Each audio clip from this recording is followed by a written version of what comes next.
Hey there, it's Juan Ware to Click Mortgage. It's April 1st, and I want to talk a little bit more in more detail about mortgage servicing rights and how they are creating a ripple effect in the business right now. So, what happens is that mortgage servicers buy the rights to service a mortgage. So, what happens there is they typically pay 1% of the value of the mortgage. So, if they buy $10 million worth of mortgages, they have to pay 1%, and they finance that. They buy it on margin, so half of it is paid and the other half is financed. Now, to pay for that 1%, they have the right to receive 30 to 40 basis points, so 0.3 to 0.4% on an annual basis. It's called a strip. It's a little piece of the money that's flowing in from the mortgages. So what happens there is that it takes 3 to 4 years for the mortgage servicing rights to be profitable.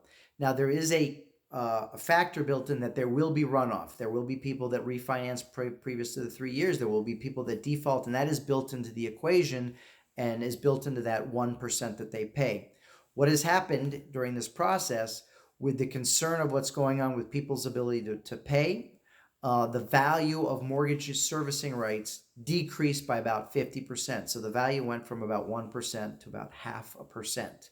The problem here is that those mortgage servicers now have a margin call. They get a call from their financing companies saying, okay, it went from 1% to 0.5%, and they have to immediately come up with the difference, which most of them could. But what happens here is as they're paying tens of millions of dollars to it's called mark to market, to go from 1% to 0.5%.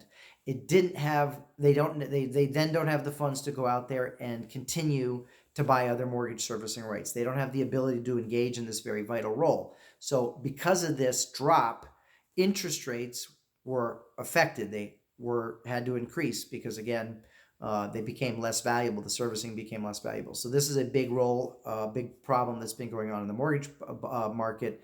There are some uh, tactics and strategies going in place to soothe this, to make sure that this isn't a problem going in the future. But as of right now, that's what's going on. You can reach me at Juan at clickmortgage.net. My website is thelasvegaslender.com.